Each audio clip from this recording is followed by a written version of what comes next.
मेरी आवाज़ आ पा रही है? हुँ, अच्छा जी, नमस्ते।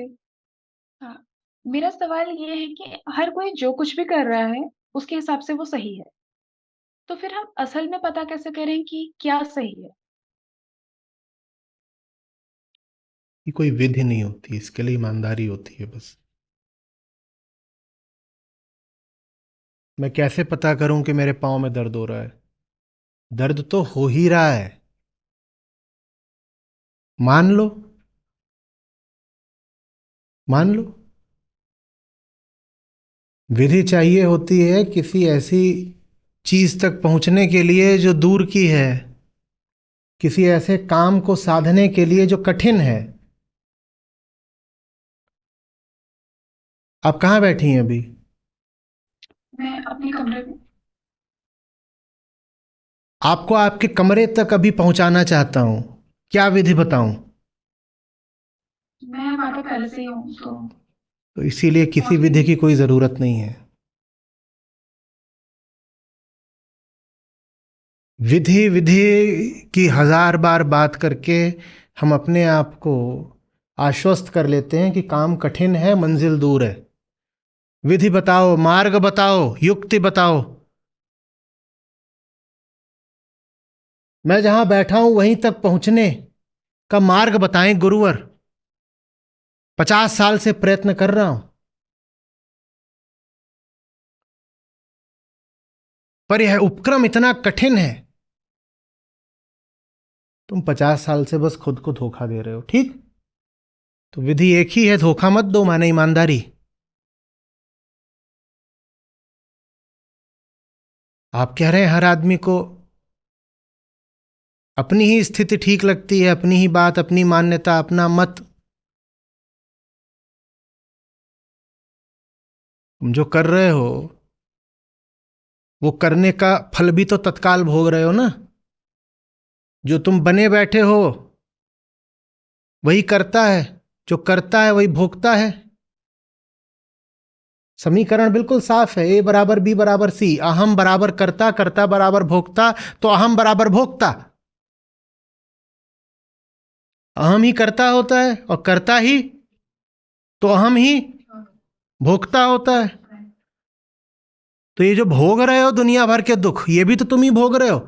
तुम ही भोग रहे हो और फिर कह रहे हो मुझे कैसे पता चले मैं गलत जिंदगी जी रहा हूं? क्योंकि तुम दुख भोग रहे हो। तुम्हें कोई क्या प्रमाण देगा?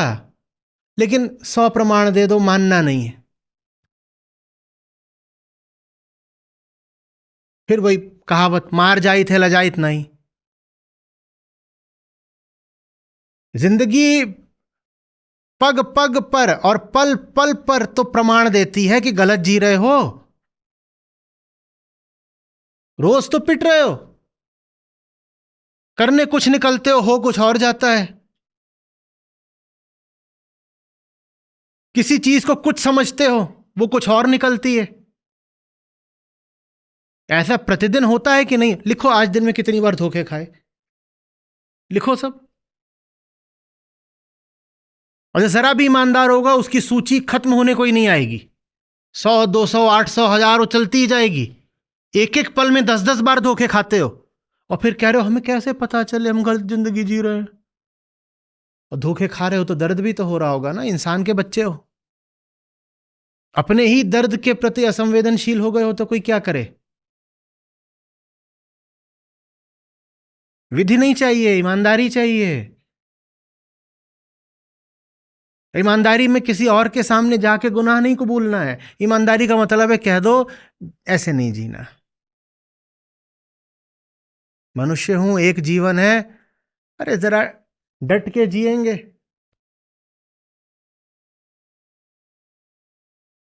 थोड़ी गरिमा होनी चाहिए।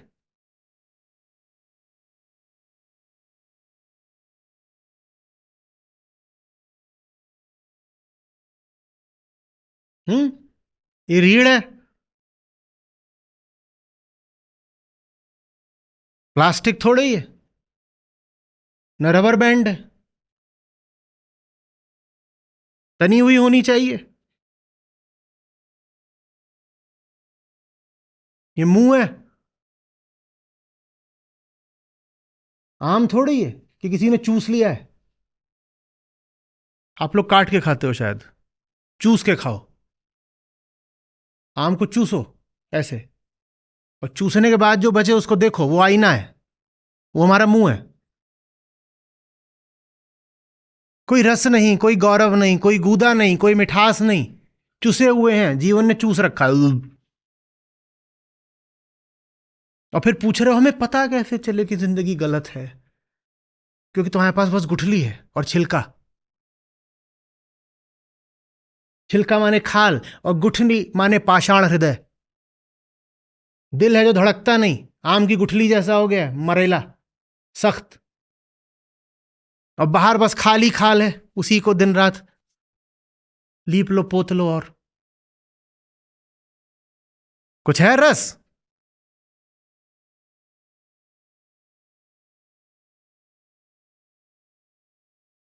जान है? कोई थोड़ा धमका दे,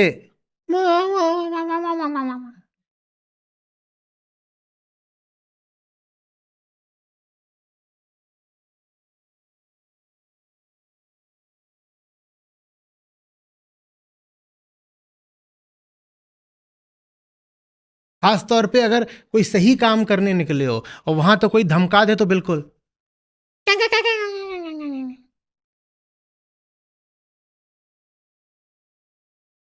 तुम्हें क्या प्रमाण दें? पल पल प्रमाण है। जिनसे कल लात खाई थी वही आके आज फिर तुम्हें रिझा लेते हैं, फिर वहां जाके खड़े हो जाते हो। मैं तुम्हारा दास हूं सुंदरी, बताओ क्या करूं?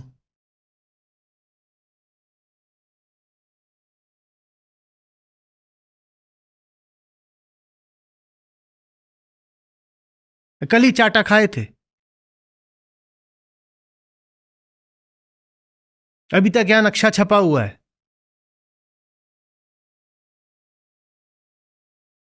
कह रहे हो कैसे पता चले कि गलतियां भी नई नहीं करते, पुरानी ही गलतियां रोज दोहराते रहते हो। पर अभ्यस्त इतने हो गए हो कि पता ही नहीं लगता कि जीवन नहीं नर्क है। फिर कहते हो कि कोई तरीका बताइए कि हमें पता चले कि हम गलत हैं। हमें तो लग रहा है हम बिल्कुल सही हैं। ये एक आया है डॉक्टर के पास। हम्म। शरीर में खाज है, दिल में छेद है, लिवर सड़ा हुआ है, किडनी एक गायब है, आंतों में कीड़े भरे हुए हैं, दांत उखड़ चुके हैं।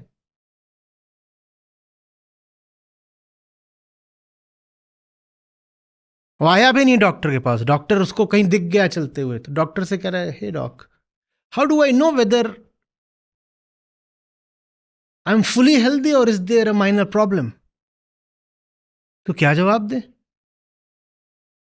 आप डॉक्टर के पास भी जाते हो तो डॉक्टर पहले पूछता है तकलीफ क्या है। इलाज की शुरुआत तकलीफ से होती है। डॉक्टर आपसे पहले ये नहीं पूछता मर्ज क्या है। डॉक्टर पहले ये नहीं पूछता कि अपनी रिपोर्ट दिखाओ। आप बैठते हो, सबसे पहले डॉक्टर क्या पूछेगा? तकलीफ क्या? जिनको तकलीफ होनी बंद हो गई है उनका डॉक्टर क्या करे? उनका लंग लिवर किडनी सब सड़ा हुआ हो, कोई डॉक्टर उनको नहीं बचा सकता। उन्हें तकलीफ ही नहीं हो रही। हमारी ऐसी हालत है, हमें लात खाने की आदत पड़ गई है जिंदगी से।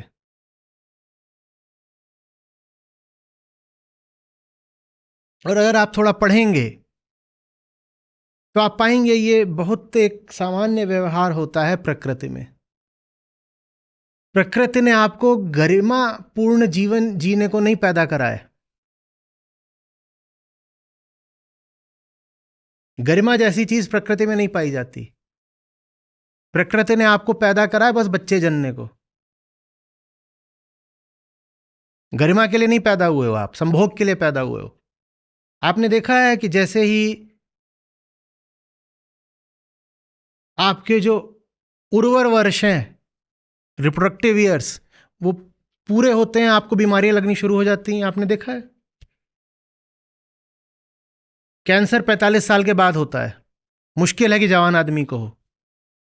दिल की बीमारी बुढ़ापे में होती है 50 के बाद, मुश्किल है जवान आदमी को हो। एक बार आपने प्रकृति का काम पूरा कर दिया, बच्चा पैदा कर दिया, प्रकृति कहती है अब तू मर, अब वैसे भी तू किस काम का है। कैंसर बुढ़ापे में ही क्यों होता है बताओ ना, बुढ़ापा ही क्यों होता है बताओ ना, एजिंग क्यों होती है। ऐसा क्यों नहीं होता कि पहले एजिंग हो जाए और फिर रिप्रोडक्टिव पीरियड आए।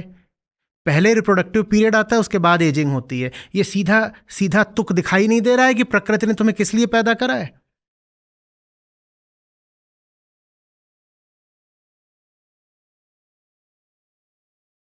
गरिमा के लिए नहीं पैदा हुए हो। तो गरिमा का ह्रास, गरिमा की चोरी फिर पता भी नहीं लगती। कोई तुम्हारी नाक काट ले जाए तुम्हें पता चलेगा, कान काट ले जाए पता चलेगा, कोई तुम्हारी गरिमा काट ले गया तुम्हें पता ही नहीं चलता, क्योंकि प्रकृति ने हमें गरिमा के लिए पैदा ही नहीं करा है बाबा। हमें लात पड़ती रहे जीवन से, हमें नहीं पता चलेगा। प्राकृतिक रूप से हम वैसे बनाए ही नहीं गए हैं।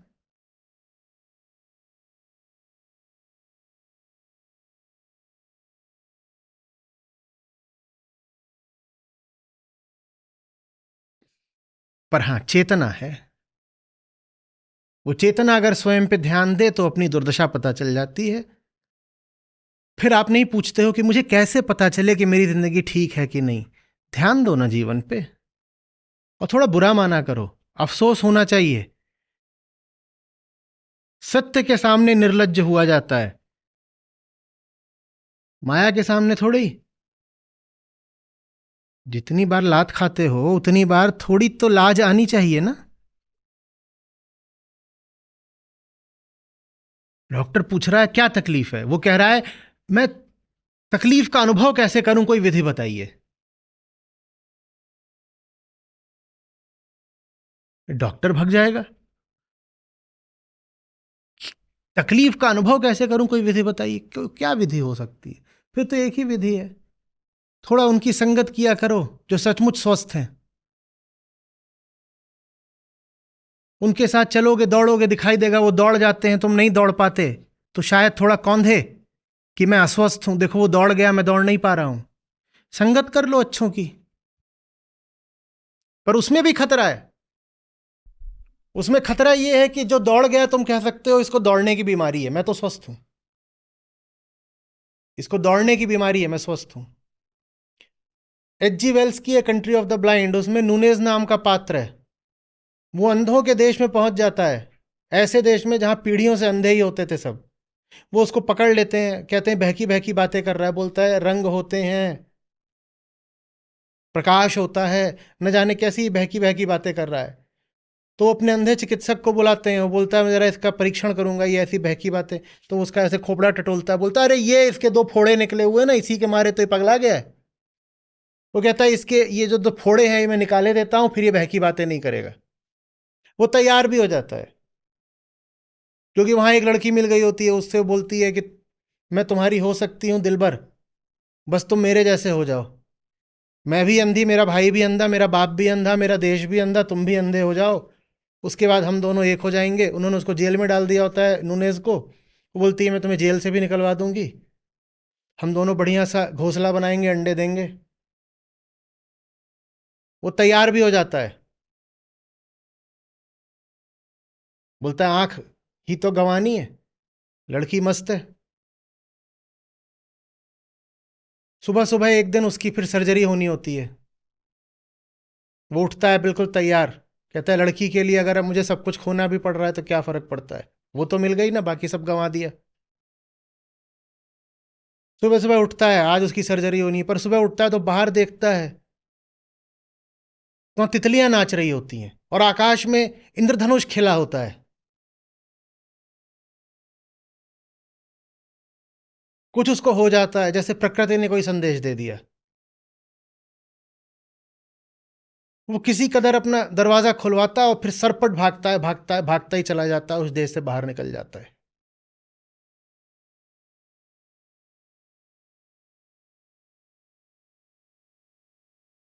संगत में भी ये खतरा है कि किसी आंख वाले की अगर संगत कर लो तो बोल दोगे कि उसकी आंखें नहीं है, वो उसकी बीमारी है। मैं उसकी संगत तब करूंगी जब वो अपनी बीमारी दूर करेगा। आप किसी के साथ हो गई और उसके पास आंखें हैं, तो आप बिल्कुल ये शर्त रख सकती हैं कि मैं तेरे साथ तभी रहूंगी जब तू अपनी आंखें त्याग दे। मैं अंधी हूं, तू भी अंधा हो जा, तब तो हमारी जोड़ी चलेगी। तो ले दे के ये विधि भी कोई अंतिम नहीं है। मैंने कहा संगति कर लो, पर संगति की विधि भी आखिरी नहीं है। संगति करके भी आप कह सकते हो मैं ही सही हूं, अंधा हूं, और अंधापन ही सही है। जिसके आंखें हैं उसकी आंखें उसकी बीमारी हटवाओ। तो संगति का भी कुछ निश्चित नहीं कि आपको सुधार ही देगी। तो ले दे करके फिर आखिरी विधि तो एक ही है, क्या? ईमानदारी। क्या बोलूं?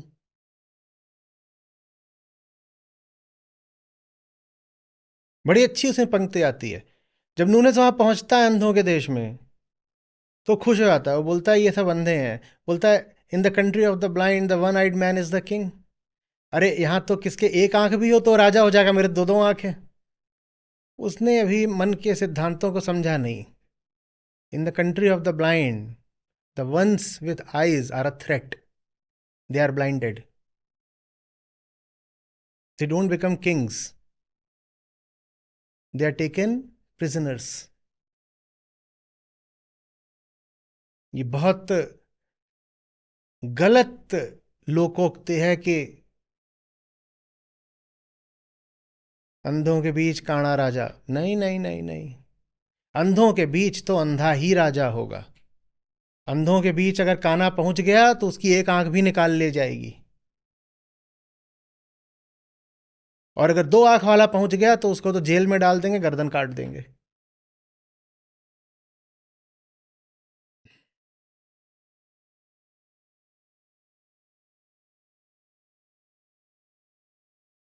ले दे के बात तो वही है, ईमानदारी। वो एक अजीब सी चीज होती है, प्रेम जैसी। ईमानदारी की मैं परिभाषा क्या बताऊं आपको? प्रेम जैसी चीज होती है। वो है तो है, नहीं है तो नहीं है, कोई सूत्र नहीं होता उसका।